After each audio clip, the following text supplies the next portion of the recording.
তোমার চিনি কুকু। কত ব্যাংকের টাকা তোমার পকেটে, তুমি কখনোই সৎ মানুষ নও।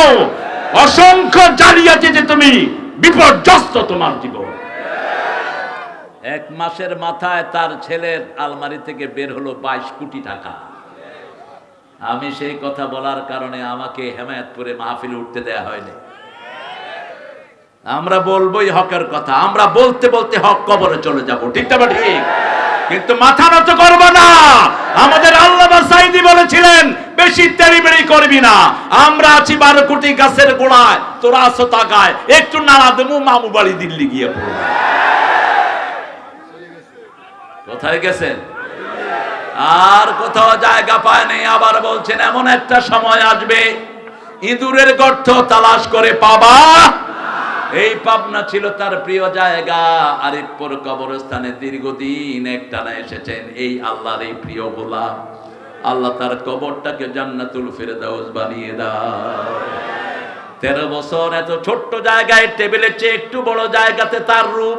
হয়তো গেছেন, এই টেবিলের মতো জায়গায় রুম, একটা ল্যাপ নাই, তোষক নাই, 4-5টা কম্বল কয়েদিরা তাকে একসাথ করে দিয়েছে শোয়ার জন্য। মাথার নিচে দেওয়ার মতো একটা বালিশও ছিল না, কিন্তু মুখে কখনো মলিনতা নাই। একজন এমপি বলেছিলেন তার রুমে গেলে মনে হয় 5 স্টার হোটেলে এসেছি, এত পরিচ্ছন্ন ছিলেন তিনি। আল্লাহ তার জীবনের গুনাহগুলো আপনি মাফ করে দেন। আমরা কোরআন শুনবো, কি শুনবো? কোরআন শুনবো। প্রথম দল করব, কোরআন শুনবো। 2 নম্বর আমরা কোরআন মানবো। কোরআনের জন্য যদি জানও দিতে হয় আমরা রাজি আছি না নাই? হাত তুলে দেখাও।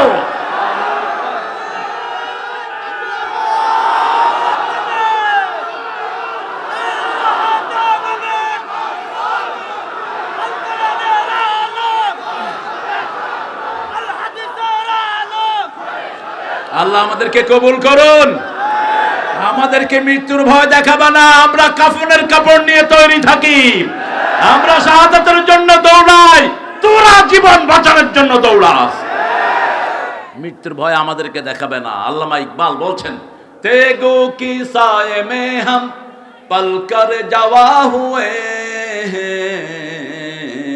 बढ़ कर जवा हुए हैं खंजर हिलाल का है कौमी निशां हमारा मुस्लिम है हम वतन है सारा जहां हमारा सारा जहां हमारा चीन हमारा रब हमार हिंदुस्तान আমার নেই কপর মুসলিম আমি সারা দুনিয়ায় আমি বেঁধেছি ঘর। ঠিক না বা ঠিক?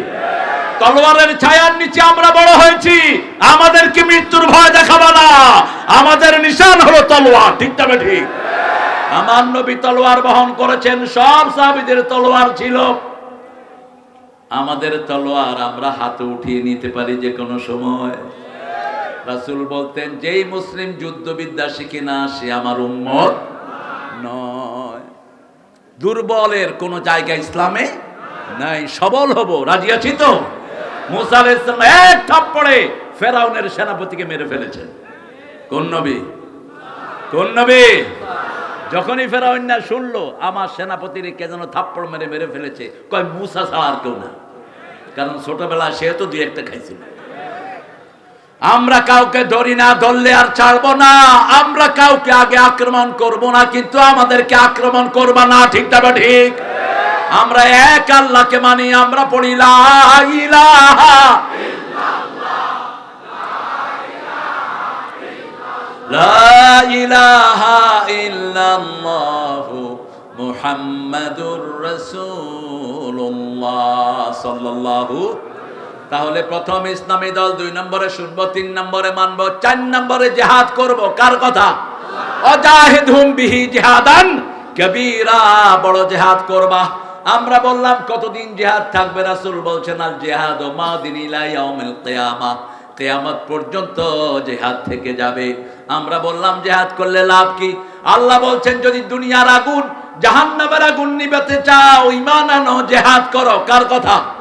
يا أيها الذين آمنوا هل أدلكم على تجارة تنجيكم من عذاب أليم تؤمنون بالله ورسوله وتجاهدون في سبيل الله بأموالكم وأنفسكم ذلكم خير لكم إن كنتم تعلمون কার কথা মানতে রাজি আছেন তো? এতটুকু আল্লাহ ক্ষান্ত হন না, ইয়াগফির লাকুম যুনুবাকুম, তোমাদের সব গুনাহ মাফ করে দেব। ওয়ায়ুদখিলকুম জান্নাতিন, আমি নিজে তোমাদেরকে জান্নাতে প্রবেশ করিয়ে দিব। তাজরি মিন তাহতিহাল আনহার, যে জান্নাতের নিচ দিয়ে সব সময় নদী প্রবাহিত, যেই জান্নাতের নদীগুলো জান্নাতীদের কন্ট্রোলে থাকবে, মাথা হাতে থাকবে, হাতের ভিতরে থাকবে, সুইচ টিপ দিবে নদী প্রবাহিত হবে, সুইচ বন্ধ করবে নদী বন্ধ হয়ে যাবে। সুবহানাল্লাহ। আমাসাকিনা তাইয়্যিবাতান ফি জান্নাতি আদ, জান্নাতের মধ্যখানে বাড়ি বানায়া দিবে। দুনিয়ার বাড়ি চোররা ফেলে পালিয়ে যায়, এখন অধিকাংশ চোরদের বাড়িগুলো খালি পড়ে আছে, ঠিক না ঠিক? গণভবনে এখন কে থাকে? কে থাকে? হাবিবে গেছেন নাকি এর মধ্যে?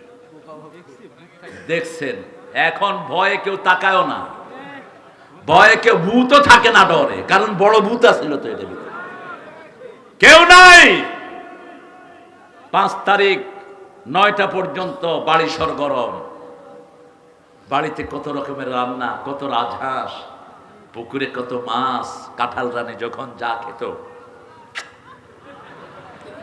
কত খাইতো, এতগুলো পোলাও রাঁধছে, এতগুলো কোরমা, জর্দা, বিরিয়ানি, পোলাপান ঢুইকা খায় আর কয় মজা তো, বেশি মজা তো। সব রান্না বাড়া করে দিয়েছে। আল্লাহ বলে, বহু মানুষকে তুই খাওয়া থেকে বঞ্চিত করেছিস, তোকে আমি খেতে দেব না।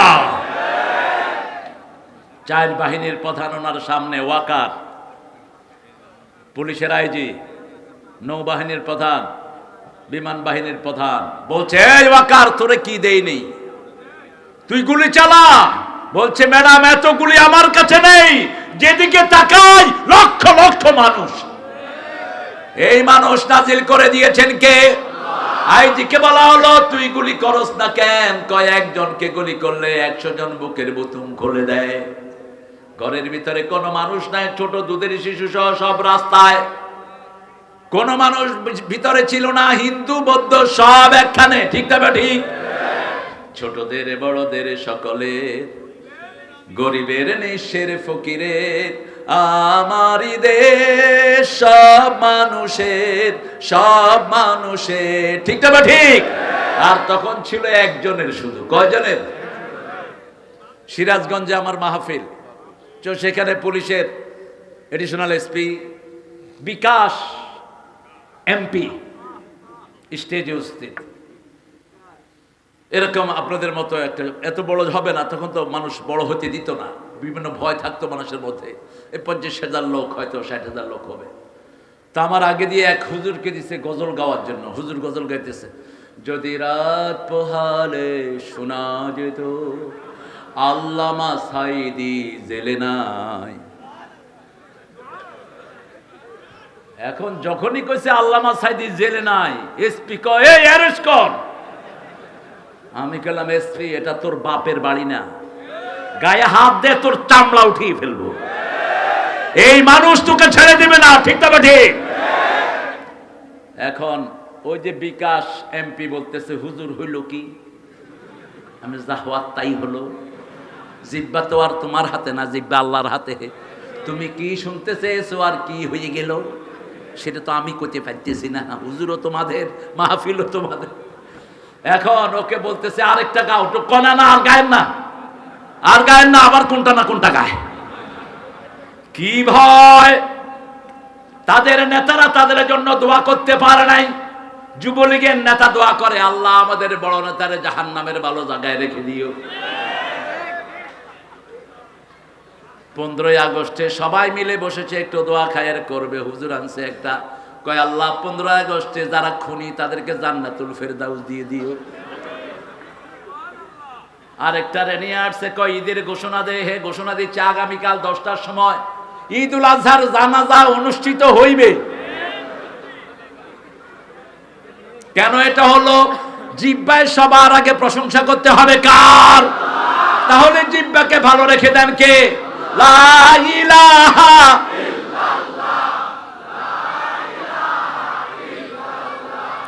লা ইলাহা ইল্লাল্লাহু।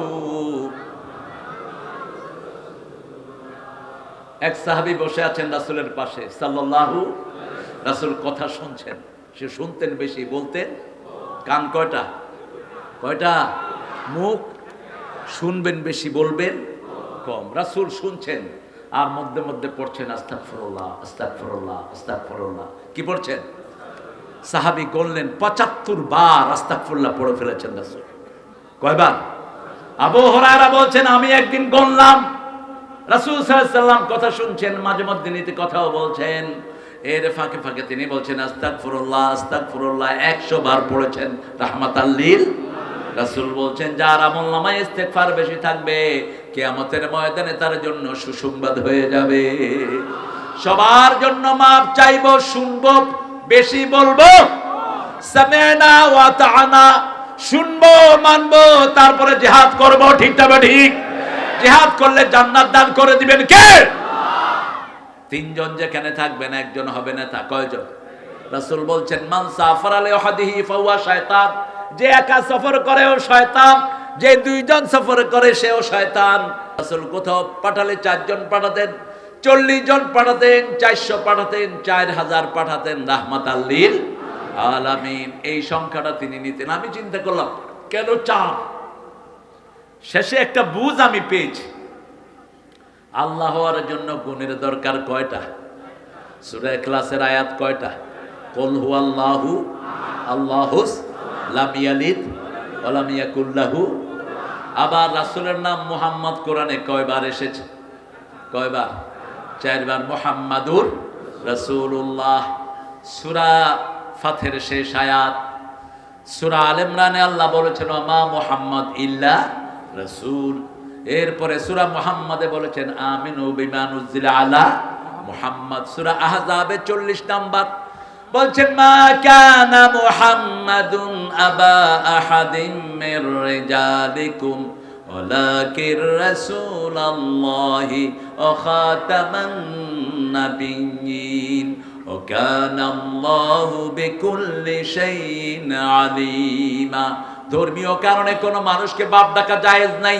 রাসূল বলছেন যে নিজের বাপ ছেড়ে অন্যকে বাবা ডাকে সে জাহান্নামে তার জায়গা ঠিক করে নেয়। আমাদের অবশ্য পাবনাতে বাবাটা বানায়। হ্যাঁ আছে, বাবা আছে। কেন ডাকেন বাবা আরেকজনকে? ধর্মীয় কারণে কাউকে বাবা ডাকা জায়েজ নাই, আল্লাহ নিষেধ করে দিচ্ছেন। তোমার ঠিক আছে তো? তুমি হ্যাঁ এই তো করোনা ও রোড অ্যাক্সিডেন্টে অনেক ক্ষতিগ্রস্ত হয়েছে। আপনারা দোয়া করবেন আল্লাহ যেন তাকে ভালো করে দেন। আরো আসতে কোন আমিন, চিৎকার করে বলেন আমিন।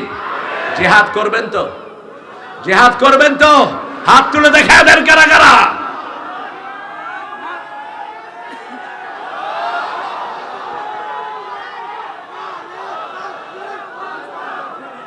আল্লাহ সবাইকে কবুল করুন।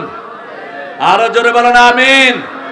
আমার মায়েদের জিহাদ হলো ঘরকে ইসলাম অনুযায়ী টিকিয়ে রাখা। মায়েদের জিহাদ হলো স্বামীদেরকে দ্বীনের জন্য তৈরি করা। ঠিক না ঠিক? মায়েদের জিহাদ হলো বাচ্চাদেরকে ইসলামী আন্দোলনে দিয়ে দেয়া। যেমন দিয়েছেন আমার মায়েরা। একজন মা তার 4 ছেলেকে উহুদের ময়দানে পাঠিয়ে দিয়েছেন। সুবহানাল্লাহ। সেই মা শুনলেন রাসূলকে উহুদের ময়দানে মেরে ফেলা হয়েছে। রাসূল সাল্লাল্লাহু আলাইহি ওয়াসাল্লামের খবর নেয়ার জন্য বাড়ি থেকে বের হলেন মা। পথিমধ্যে আসার পরে লোকেরা বলছে তোমার স্বামী আর দুনিয়ায় নাই। মহিলা বলছেন আমার নবীর শরীর কেমন আছে তাই বলো, আমি শুনলাম নবী নাকি নাই। একটু পরে যাওয়ার পরে জিজ্ঞেস করা হলো আমার নবী কেমন? কিছু লোক বলল মা তোমার প্রথম ছেলে আর দুনিয়াতে নাই। আর একটু অগ্রসর হলেন তিনি, আবার বলা হলো তোমার দ্বিতীয় ছেলে দুনিয়ায় নাই। তিনি বললেন আমার রাসূল কেমন আছেন? আরেকটু গেলেন, তৃতীয় ছেলে নাই, আর একটু গেলেন চতুর্থ ছেলে নাই। জিজ্ঞেস করলেন নবী কেমন? আমার নবী ভালো আছে। উহুদের পাহাড়ের গর্তের ভিতরে তিনি পড়ে গেছেন, সামনের দাঁত মোবারক ভেঙে ফেলা হয়েছে। কাফেররা তার উপর আক্রমণ করেছে। একা তালহা পিঠের মধ্যে ৮০টা তীর বহন করেছেন। রাসূল বলছেন ইয়াউমুত তালহা ইয়াউমুল উহুদ ইয়াউমুত তালহা, উহুদের দিন হলো তালহার দিন। আমরাও যদি যে কোনো বিপদ আসে আমাদের জীবনের উপরে আমরা নিব, কিন্তু ইসলামের ক্ষতি হতে আমরা নামাজ ছাড়বো না, রোজা ছাড়বো না, কোরআন ছাড়বো না। ঠিক তবে ঠিক। এত মাদ্রাসা আগে ছিল না। যখন শিক্ষা ব্যবস্থার উপর ভাত দিল নমরুদের অনুসারী ওই ফেরাউনরা, তখনই মানুষ দলে দলে ইসলামের দিকে ঢোকা শুরু করলো। স্কুলে এখন পোলাপান নাই, সব পোলাপান কোথায় কোথায়? অথচ মাদ্রাসায় টাকা নাই, পয়সা নাই, কিচ্ছু নাই। হাফেজ সাহেবরা খেতেও পায় না, মাদ্রাসা চালাচ্ছে। ৩৫,০০০ মাদ্রাসা। আমাদের ডক্টর ইউনূস সাহেব ৩০,০০০ কোটি টাকা বাহির থেকে এনেছেন। কয় হাজার? আমি বললাম এই ৩০,০০০ কোটি মাদ্রাসায় দিয়ে দেন, মাদ্রাসা হেফজখানায় দিয়ে দেন। আমাদের পরামর্শ আমরা দেব, দেয়া না দেয়া তোমাদের হাতে। হেফজখানা না হলে বাংলাদেশ টিকতো না, করোনা মুক্ত হতে পারত না। ঠিক তবে ঠিক। দাও, হেফজখানা না হলে মাদ্রাসাগুলো থাকতো না। স্কুলগুলোতে দেয় এক এক স্যারের বেতন ৩০,০০০, ৩৫,০০০। কত আনপ্রোডাক্টিভ খাত দেখবেন। অধিকাংশ স্কুলের টিচার স্কুলেও যায় না। এরপরে আপনাদের এখানে হয়েছে রূপপুর, এক এক বালিশের দাম কত হয়েছে? কত?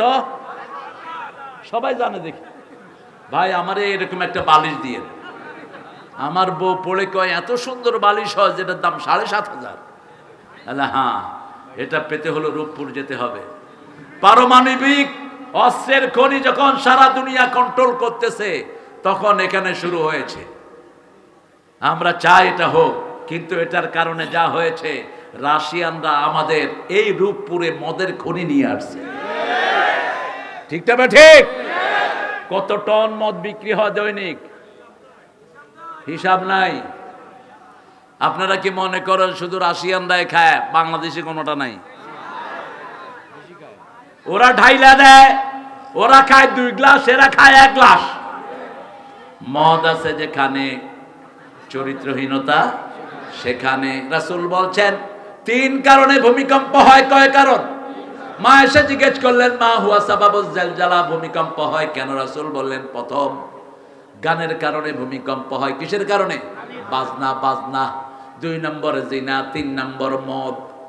মদ আছে যেখানে জিনা আছে, সেখানে বাজনা আছে সেখানে। আগে বাজনা দিয়ে সবাইকে ডাকে, বাজনার তালে তালে নাচে, তারপরে মদ খায়, তারপরে জিনা করে। ঠিক না ঠিক? গুড়িয়ে দাও সমস্ত জিনার আস্তানা, মদের ফ্যাক্টরি বন্ধ করো। ওই রাশিয়ান উল্লুকেরা যদি এখানে থাকতে হয়, মদ ছাড়া থাকতে হবে। এই খেদমতের দরকার নাই, আমার দরকার নাই। আমাদের দেশ এমনি চলবে পারমাণবিক চুল্লি ছাড়া, কিন্তু আমার জেনারেশন চরিত্রহীন হয়ে যাবে। ঠিক তবে ঠিক। কোন এলাকায় যা ফসাদ জেনা ফসাল বাউ, রাসূল বলছেন যেখানে জিনা বাড়ে ওখানে মৃত্যুর সংখ্যা বেড়ে যায়, যেখানে মদ বাড়ে সেখানে লুচ্চামির সংখ্যা বেড়ে যায়। আমি প্রথম আওয়াজ তুললাম, আমার মনে হয় এই প্রথম আওয়াজ উঠলো রূপপুরের বিরুদ্ধে। আমরা চাই এটা হোক, কিন্তু কোন মদখোর এখানে থাকতে পারবে না, কোন মাগিবাজ এখানে থাকতে পারবে না, কোন লুচ্চা এখানে থাকতে পারবে না। ওরা থাকলে আমাদের দিনের পরিবেশ নিয়েই থাকতে হবে। আমি শুনেছি ওরা নাকি অনেক মুসলমানও আছে, মসজিদও। তাহলে আর বসে থেকে লাভ কি? শুধু গিয়ে বলবো ভাই মদ হালাল না হারাম? জোরে বলেন, আরো চিৎকার করে বলেন হারাম। কেন হারাম? এটার ভিতরে ক্ষতি বেশি, লাভ। এটা খাওয়ার পরে বউ চিনো না, মাও চিনে না। ঠিক না ঠিক? এটা খাওয়ার পরে মগজ পচে যায়, হার্টও পচে যায়। গত করোনাতে বেশি মারা গেছে কারা? ভারতের মদখোররা মারা গেছে সবচেয়ে। লকডাউন হলো, হাবিব ভাই দেখেছেন 4 মাইল মদের লাইন, দোকানের সামনে মদ কেনার জন্য দাঁড়িয়েছে। সাংবাদিকেরা সাক্ষাৎকার নিয়েছে, ভাই আপ क्यों यहाँ ठहर रहे हैं, खड़ा रहे हो? अरे भाई ये मद, ये खमर मेरा यार के जैसे है ना, এটা হলো আমার কলিজার মতো, এটা না খাইলে আমি বাঁচতে পারি না, এটা খাওয়ার জন্য এখানে দাঁড়িয়ে আছে। ওরা গরুর মুতো খাইছে, কি খাইছে? গরুর। এই জন্য হিন্দু ভাইদের জিনিসপত্র কিনতে সাবধানে কিনবেন, বিশেষ করে মিষ্টি। ওরা দেবতার মুত ওটার সাথে মিশায়। আরো আস্তে কর নাউজুবিল্লাহ, চেক করে নেবেন। তবে বহু ভালো হিন্দু আছে না নাই? মুদ দেয় না। আমি এখান থেকে মিষ্টি কিনলাম গোপালগঞ্জ। আহা, আমাদের বাংলাদেশের অবিসংবাদিত নেত্রী, যিনাকে বহুবার বিদেশে পাঠিয়ে দিতে চেয়েছিল, কিন্তু তিনি যান নাই, দেশকে ভালোবেসেছেন। তিনার জামার ব্রিফকেস আমরা কি পাই? ব্রিফকেসে কি পাওয়া যায়? জিয়াউর রহমানের ব্রিফকেসে কি ছিল? জায়নামাজ ছিল। কি ছিল? জায়নামাজ ছিল, তসবি ছিল। আল্লাহ লোকটাকে মাফ করে দিক। আরো চিৎকার করে বলি আমিন। কত বাজে কথা বলা হলো, আপনি মেরে যান, ইয়ারকে কোরবান, চলে যান পাকিস্তান, হেইসান।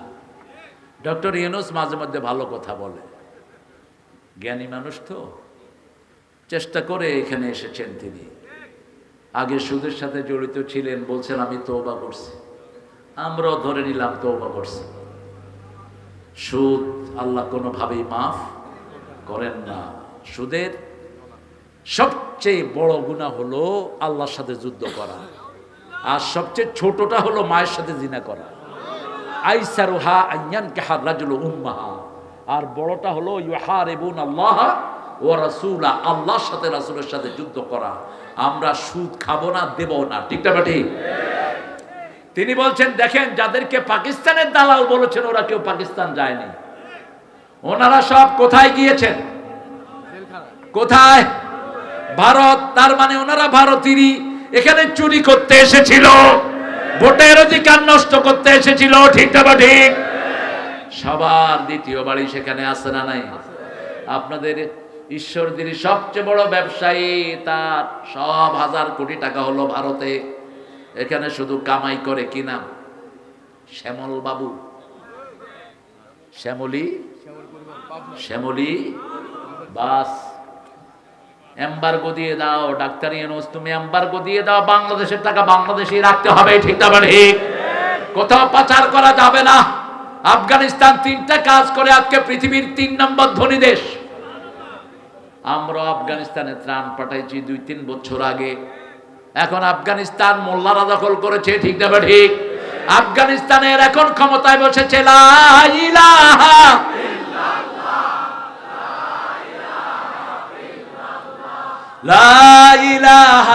ইল্লাল্লাহু মুহাম্মাদুর রাসূল। বাংলাদেশ খেয়েছে স্বভাব চোরেরা, অভাব চোরেরা না। এক জায়গায় বসে হাজার কোটি টাকা লুট করে নিয়েছে, ঠিক না ঠিক? এই তুমি উঠলা কেন? এই হ্যাঁ, একে যাবা? এত তাড়াতাড়ি তোমার মেশিন কলকবজা ঢিলা হয়ে গেল। ব্যায়াম করবি বেটা। আপনাদের গ্রামে থেকে ডায়াবেটিস হয় কেমনে বলুন তো? ব্যায়াম করবেন। কোন নবী দুর্বল ছিলেন না। রাসূল সাল্লাল্লাহু আলাইহি সাল্লাম এক কাফেরকে এভাবে একটু আঁচড় দিয়েছেন উহুদের ময়দানে, চিৎকার করতে করতে দুনিয়া থেকে বিদায় হয়েছে। রাসূল সাল্লাল্লাহু আলাইহি সাল্লামের শরীরে একা 43 জন জান্নাতি যুবকের শক্তি ছিল। পৃথিবীর সবচেয়ে বড় কুস্তিগির ছিলেন তখন। মদিনাতে তার প্র্যাকটিসের জায়গা ছিল, সকালে প্র্যাকটিস করতো। সাহাবায়ে কেরাম রাসূলকে ঘিরে দিয়ে রাখতেন, ভুলে না যেন তার কাছে না চলে যায়, রোকানা। রাসূল একদিন তসবিহ পড়তে পড়তে গিয়ে তার কাছে হাজির, দেখেছে হেমনি করতেছে। দেখে কয়, আনতার রাজুলুল্লাযী জাআ মিন মক্কা, তুমি সেই মানুষ না যে মক্কা থেকে মদিনায় এসেছো? রাসূল বলছেন, হ্যাঁ চিনে ফেলেছিস তো। এমন সুন্দর চেহারা যে কেউ চিনে ফেলতো। চাঁদের চেয়ে সুন্দর তুমি, নবী আমার কামলিওয়ালা। সুখে দুঃখে দুরুদ পড়ো, আল্লাহুম্মা সাল্লি আলা। চাঁদের চেয়ে সুন্দর তুমি, নবী আমার কামলিওয়ালা। ঠান্ডা না গরম? ঠান্ডা না গরম? না, ঠান্ডা হলো মোমেনদের জন্য, গরম হলো কাফেরদের জন্য। 13 বছর মক্কায় কোনো প্রতিশোধ নেন নাই, মদিনায় গিয়ে ইসলামী রাষ্ট্র গঠন করলেন, আর বললেন আমার এই রাষ্ট্রের দিকে যে চোখ দিবে তার চোখ আমি উপড়ে ফেলে দেব। আমার এই রাষ্ট্রের দিকে যে অস্ত্র উঁচু করবে আমি তার বিরুদ্ধে যুদ্ধের ময়দানে নামবো। 80টা যুদ্ধ চালিয়েছেন। কয়টা? 80টা যুদ্ধ চালিয়েছেন 10 বছরে। 27টাতে নিজে সেনাপতি, বাকি সবগুলি চালনা করেছেন রাহমাতাল লিল আলামিন। সেই নবীর রাহমাকে বলছে রোকানা, তুমি না মা থেকে ছেলেকে আলাদা করেছো, স্বামী থেকে স্ত্রীকে আলাদা করেছো, তুমি সেই মানুষ। আসো আমার সাথে কুস্তি লাগতে আসো, আমাকে যদি হারাতে পারো আমি তোমার দিন গ্রহণ করব। রাসূল বললেন তুই ধরবি না আমি ধরবো? ও কয় তুমি যা বলবা। রাসূল বললেন তুই ধর, ধর, ধরছ, ভালো করে ধরিস। ব্যাং বানিয়ে ফেললেন, এক আছাড় দিয়ে চিৎপটাং খায়া পড়লো, কা আমি ধরি নেই। আবার ধর, ধর, আবার আবার আছাড়। তৃতীয় আছাড় দিলেন, এখন আর উঠতে পারছে না। রাসূল বললেন তুই না বলছস তুই আমার দিন গ্রহণ করবি? আছাড় খায়া এত নরম হয়েছে এখন কথাই কইতে পারতেছি না। এর মধ্যে সাহাবায়ে কেরাম এসে ঘিরে ফেলেন, ইয়া রাসূলুল্লাহ আপনাকে কিছু করেছে কিনা? পৃথিবীর সবচেয়ে সাহসী মানুষ রাহমাতাল লিল, রাসূলের পরেই সাহসী সাহাবীরা। এক একজন সারা পৃথিবীকে কন্ট্রোল করতে পারতো, ঠিক না ঠিক? ওমর, আলী, হামজা, এদের পাশে দাঁড়ানোর মতো ক্ষমতা আরবের কারো ছিল? রাসূল আপনাকে কিছু করেছে না কি বলেন? এখনই তার মাথা থেকে, শরীর থেকে মাথাটা উড়িয়ে দেব।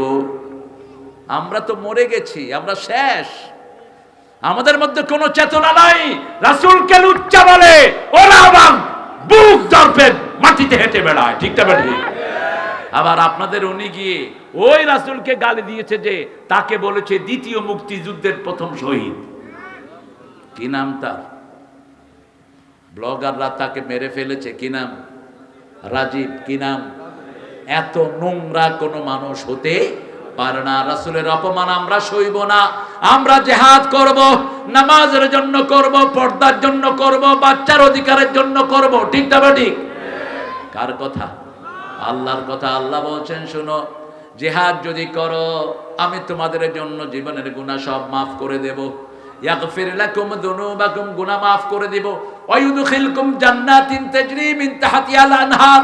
তার আগে বললেন যালিকুম খায়রুল লাকুম ইন কুনতুম, তোমরা যদি জিহাদ করো, ঈমান এনে জিহাদ করলে আমি তোমাদেরকে ভালোর সার্টিফিকেট লাগায়া দেব। মৃত্যুর পরে কেউ ভালো বলতে হবে না। ভালো বলছেন কে? কে বলছেন? আবার আল্লাহ বলছেন একটা কাজ করবা, দুনিয়ার কেউ ভালো না বললে আমি ভালো হিসাবে গ্রহণ করে নেব। খায়রুকুম মান তাআল্লামাল কুরআনা ওয়া আল্লামাহ, তোমাদের মধ্যে সর্বশ্রেষ্ঠ সেই মানুষ যে নিজে কোরআন পড়ে অন্যকে পড়ায়, যে নিজে কোরআন শিখে অন্যকে শেখায়। পড়বো তো? পড়বো তো? একটু হাত তুলে দেখায় ছোট্ট করে, বলেন হে আল্লাহ, হে আল্লাহ, আপনার নামে কসম খাচ্ছি জীবনে আর কোনোদিন ফরজ নামাজ, ফরজ কোরআন, ফরজ রমজান, ফরজ পর্দা ছেড়ে দেব না। আমিন ইয়া রাব্বাল আলামিন।